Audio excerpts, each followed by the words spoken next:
வணக்கம் மக்களே. அண்ட் இந்த வீடியோவில் என்ன பார்க்க போகிறோன்னா, போன வீடியோ கொஞ்சம் டிஃப்ரெண்ட்டாக ட்ரம்ப்பு அண்ட் மற்ற விஷயம் குளோபல் கியூஸை பற்றி அதெல்லாம் பேசணும். நல்லா இருந்துச்சுன்னு சொன்னீங்க. இனிமேல் அதுவே கண்டினியூ பண்ணலாம் அப்படின்னு. அண்ட் முக்கியமாக நம்ம ஸ்டார்ட் பண்ண போகிறது நிஃப்டியை பொறுத்தவரையில் இன்றைக்கி நமக்கு உங்களே தெரியும், காலைல லைவில் பார்த்துருப்பீங்க. நம்ம ஒன்று நினச்சா அது ஒன்று நடந்துச்சு.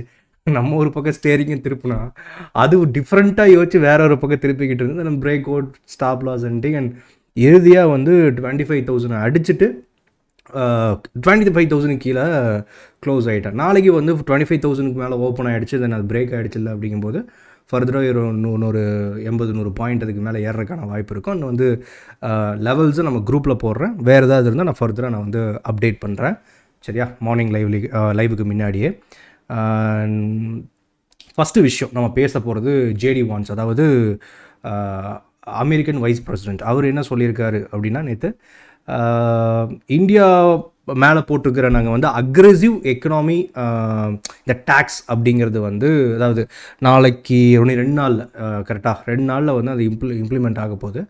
இது ரஷ்யன் உக்ரைன் வார கண்டிப்பாக நிறுத்துறதுக்கான ஒரு முக்கியமான செயல். இந்தியா மேலே நாங்கள் போட்டுக்கிற டேக்ஸ் அது எப்பட்றா கண்ணாடி திருப்பினா எப்படி ஜீவா வண்டி ஓடுங்கிற கதை தான். எதை பேஸ் பண்ணி சொல்கிறாங்கன்னு தெரில. ஆனால் இது எதை குறிக்குது அப்படின்னா, ஒருவேளை ரஷ்யன் உக்ரைன் வார் நிற்கலைன்னா கண்டிப்பாக இந்தியா மேலே உனி அழுத்தங்கள், அதாவது வேறு விதத்தில் அவங்க போடுறதுக்கான வாய்ப்புகள் இருக்குது. ஏன்னா இந்தியா அவங்க டேக்ஸ் போட்டாலும் அவங்க டாக்ஸேஷன் போட்டாலும் நம்ம ஃபாரின் அஃபேர் மினிஸ்ட்ரியிலேருந்து ஒரு சின்ன அறிக்கை வருதை தவிர்த்து பொலிட்டிஷியன்ஸ் ஆர் வேறு யாரும் பெருசாக ரியாக்ட் பண்ண கிடையாது. சைலண்ட்டாக இதை வேறு மாதிரி இந்த சைனா கூட பேசுகிறது. தென் சைனீஸோட இந்தியன் அம்பாசிடர் டெல்லியில் சொல்லியிருக்காரு ஒரு 2 days பிஃபோர் என்ன அப்படின்னா, இந்தியா மேலே இப்போ யூஎஸ் போட்டிருக்கிற இந்த டேக்ஸுங்கிறது ஏற்றுக்கொள்ள முடியாது, இது ரொம்ப தவறானது. சைனாவோட இந்தியன் அம்பாசிடர் தூதர் சொல்லியிருக்கார். சரியா? சரி, சைனா தூதர் எப்படி இருக்கு, யூஎஸுக்கான இந்திய தூதர் இருப்பாங்க இல்லைங்களா, இந்த கிழக்காசிய நாடுகளில் பார்த்துக்கிறது. கிழக்காசிய நாடுகள் அதாவது சைனா, இந்தியா அண்ட் மற்ற நாடுகள், இதில் பாப்புலேஷன் டென்சிட்டி அதிகமாக இருக்கிற கண்ட்ரி. இதை மொத்தமாக பார்த்துக்கிறதுக்கு அவங்க ஒரு பர்சனை நியமிப்பாங்க. அது சர்ஜே க்ரோன்னு நினைக்கிறேன், அவர் சம்திங், அவர் நேமு மறந்துட்டேன் நான், சர்ஜேன்னு வரும். அவர் இன்றைக்கி ட்ரம்ப் அப்பாயின்ட் பண்ணியிருக்காரு. இவர் என்ன பண்ணிட்டு இருந்தாருன்னா, ட்ரம்ப்புக்கான அலுவல் வேலைகள் இருக்கும் இல்லைங்களா, அவரோட ஆஃபீஸ் ஒர்க்குக்கான எம்ப்ளாயீஸை நியமிக்கிறது, அந்த ஒர்க்கில் இருந்தார். தென் ட்ரம்ப்புக்கும் யார், நம்ம மஸ்க் மாமா, அவருக்கு சண்டை மூட்டி விட்டதே தலைவன் தான் அப்படிங்கிறது பேச்சுக்கள் இருக்குது. அது நம்ம இவரும் மஸ்க்கும் எலான் மஸ்க்கும் சொல்லியிருக்காரு, இவர் ஒரு நாகப்பாம்புன்னு. அந்த நம்பரை தான் இந்தியாவுக்கான தூதரை நிரூபிச்சிருக்காங்க. அண்ட் இன்னும் நிறையா அமெரிக்கன் பாலிட்டிஷியன்ஸ் இந்தியாவுக்காக நான் கடந்த 25 வருஷத்தில் இந்தியா கூட சிறுகாக சேமித்து வச்ச உறவை இப்படி ஒரே அடியாக பஸ்மமாக்கிட்டியாங்கிறாங்கிற மாதிரியான கதை தான். இதை மீட்டெடுக்கணுங்கிற நிறைய கோரிக்கைகள் வந்திருக்கு அப்படிங்கிறது நம்ம நினைக்கலாம். அதாவது இந்தியாவையும் பாகிஸ்தானையும் அமெரிக்கா ஒரே தட்டில் வச்சு தான் பார்க்கணும், ஒரே இதில் தான் ஈக்குவலாக ட்ரீட் பண்ணணும். இப்போ நம்ம முனீர் இருக்கார் இல்லைங்களா, அதாவது நம்ம முனீர் இல்லை, பாகிஸ்தான் முனீர், அவர் போயிட்டு அமெரிக்காவிலேருந்து நம்ம மேலே நியூக்ளியர் த்ரெட் கொடுத்தது, அதை அமெரிக்கா வேடிக்கை பார்த்தது. அண்ட் இந்த மாதிரியான நிறைய விஷயங்களை பாகிஸ்தானை தோளில் தட்டி கொடுக்குற, நோபல் பரிசுக்காக என்ன வேணாங்கிற பண்ணலாங்கிற அளவுக்கு இறங்கி பண்ணிக்கிட்டு இருக்கிறது அமெரிக்கா. இப்போ பாகிஸ்தானுக்கு ஆதரவாக இந்த நிலையை இது பண்ணிவிட்டு கொஞ்சம் உறவுகளை உனி இது பண்ணணும், பெட்டராக கொண்டு போகணும் அப்படின்னா தூதரை நியமித்து உனி பெட்டராக கொண்டு வரலாம் அப்படிங்கிறத அமெரிக்கா இப்போ யோசிக்கிறாங்க. ஆனால் எல்லாத்துக்கும் ஒரு பின்னாடி ஒரு இக்கு இருக்கும் இல்லைங்களா, கண்டிப்பாக இதுக்கு பின்னாடி இருக்கும். ஆனால் மார்க்கெட்டு இதை மதிக்குதானா, இந்த மாதிரியான விஷயங்கள்லாம் ஓடிக்கிட்டு இருக்கே, அமெரிக்கன் டாக்ஸேஷன் இதெல்லாம் கிடையாது. சரியா? ஏன்னா நமக்கு ஃபினான்ஸ் இன்றைக்கி விழுந்தது, ஃப்ளாட்டாக இருக்குது, விழுகிற மாதிரி காட்டுது. ஆனால் நிஃப்டி ஸ்டேபிளாக இருக்குது. முக்கியமாக ஐடி செக்டர் டாப்பில் நிற்கிது. காரணம் அப்படிங்கிறது என்னை பொறுத்தவரை ஐடியோட லே ஆஃப் தான். ஏன்னா ஐடியில் நடக்கிற லே ஆஃபுக்கான காரணங்கள் 3 எடுத்துக்கலாம். ஃபஸ்ட்டு வந்து அவங்க நிர்வாக சீர்திருத்தம் அப்படிங்கிறாங்க. சரியா, அதாவது நாங்கள் வந்து எக்கச்சக்க தேவையில்லாத எம்ப்ளாயிஸ் வச்சுருக்கோம், அதை வந்து முறைப்படுத்தி கொண்டு வரோங்கிறது இது சப்பக்கட்டு.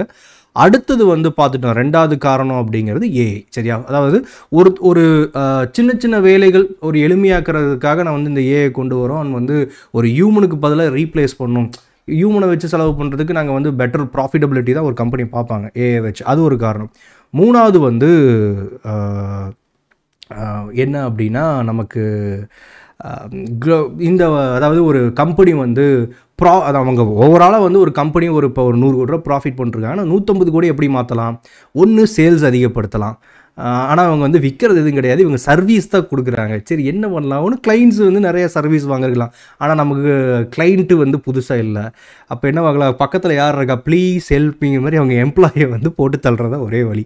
100 ரூபா இருக்கானா அது வந்து குறைச்சிடலாம். இப்போ இந்தியாவை பொறுத்தவரை பார்த்துட்டோம் அப்படின்னா ஏற்கனவே நிறையா நிறுவனங்கள் சின்ன சின்னதாக வந்து வேலைகளை பிடிக்கிருக்காங்க. அண்ட் வந்து டிசிஎஸ் வந்து கிட்டத்தட்ட 2% எம்ப்ளாயீஸ் 12,000 பேரை தூக்கிட்டாங்க. அந்த ஐடி செக்டாரை பொறுத்தவரையில் பார்த்துட்டோம்னா இந்தியாவில் வந்து இந்த நேரடியாக வந்து 50 லட்சம் பேர் வேலை செய்கிறாங்க. மினிமம் 30,000 அவங்களுக்கு வந்து ஒரு சம்பளங்கிறது மினிமம் இருக்கிறதுக்கான வாய்ப்புகள் இருக்குது. நேரடியாக சொல்கிறேன், 50 லட்சம் பேர் பெங்களூர், சென்னை, கோயம்புத்தூர் இந்த மாதிரியான சின்ன சின்ன சிட்டிகளில் டெவலப் ஆகிட்டு இருக்கிற, கோயம்புத்தூர் ஒரு இந்த ஐடியில் டெவலப் ஆகிட்டு இருக்கிற ஒரு டிஸ்ட்ரிக்ட்டு. இதே மாதிரி நிறையா இருக்கும் இல்லைங்களா, ஆந்திரா அது இதுன்னு 50 லட்சம் பேர் நேரடியாக வேலை செய்கிறாங்க. அண்ட் மறைமுகமாக வந்து கிட்டத்தட்ட வந்து 2 கோடி பேர் இந்த ஐடி செக்டார், அதாவது 150 கோடி மக்கள் தொகையில் வந்து நேரடி மறைமுகம் இது கலந்தே வந்து 2.5 கோடி பேர் இந்த செக்டாரில் வேலை செய்கிறாங்க. அவ்வளோ பணம் புழங்குற செக்டாரு. இத்தனைக்கும் இது சர்வீஸ் செக்டார் தான். சரியா, அப்போ இதில் வந்து வேலை இழப்புகள் ஃபர்தர் நடக்கிறதுக்கான வாய்ப்புகள் அதிகமாக இருக்குது. ஏன்னா இந்த இந்தியாவில் இருக்கிற வெறும் ஒரு 2-3 கம்பெனி தான் இப்போதைக்கு டிசிஎஸ் மாதிரி ஒரு பெரிய கம்பெனி பண்ணனால எல்லாம் தெரியுது. ஒன்று சின்ன சின்ன கம்பெனி, கோயம்புத்தூரில் பாருங்கள் ஒரு கம்பெனி மூடி நைட்டோ ஓடிட்டான். அவங்க வந்து எம்ப்ளாயீஸ் கடன் வாங்கி வச்சுருப்பாங்க, நியூஸ்லாம் நீங்கள் பார்த்துருப்பீங்க. அப்படிங்கும்போது அதெல்லாம் என்ன கதி? அடுத்த நாள்லேருந்து வீட்டு வாடகை கொடுக்கணும், அண்ட் வந்து லோன்ஸ் இதை நம்பி தான் எடுத்து வச்சுருப்பாங்க, ஏதாவது பர்சனல் லோனு அவர் வந்து கிரெடிட் கார்டு தேக்கிறது தானே. அப்போ அது இதுலாம் இருக்கும்போது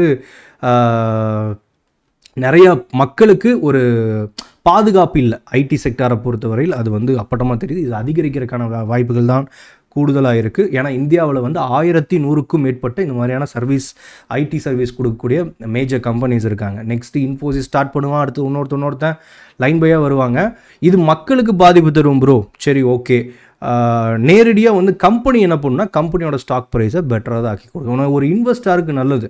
ஒரு எம்ப்ளாயை வந்து அதுக்கு பதிலாக வேறு எதாவது ரீப்ளேஸ் பண்ணிட்டு நம்ம ஒரு இன்ஃபோசிஸ் ஸ்டாக்கோ டிசிஎஸ் ஸ்டாக்கோ வாங்கி வைக்கிறோன்னா அந்த கம்பெனி கூடுதலாக டிவிடெண்ட் கொடுத்தாலும் இல்லை கம்பெனி வந்து அதாவது ஒரு 100 கோடி ரூபா வந்து ப்ராஃபிட் பண்ண இடத்துல எம்ப்ளாயி தூக்குனா 150 கோடியாக மாறுதுன்னா அந்த இன்வெஸ்டர், நான் டிசிஎஸோ இல்லை இன்ஃபோசிஸ் ஸ்டாக் வாங்கி வைக்கிற எனக்கு லாபம், ஆனால் வந்து அந்த நபருக்கு லாபம் கிடையாது.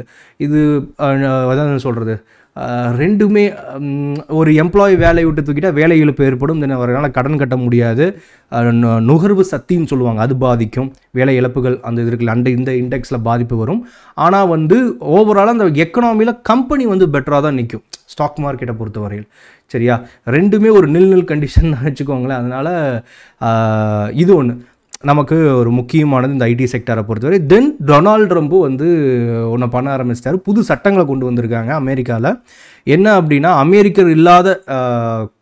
அமெரிக்கராக இல்லாதவங்க இருப்பாங்க இல்லைங்களா, இந்த ஏலியன் ஆக்ட் ஒரு ஆக்ட் இருக்குது, அந்த ஆக்டுக்கு வந்து இன்னும் சீர்திருத்தம் பண்ணி புது ஆக்ட் ஒன்று கொண்டு வராங்க. அதனால் வந்து சின்ன சின்ன தவறுகள் செய்யக்கூடிய முக்கியமாக H1B விசா தானே, இதில் வந்து இந்தியன்ஸ் தான் வந்து 75% இருக்காங்க.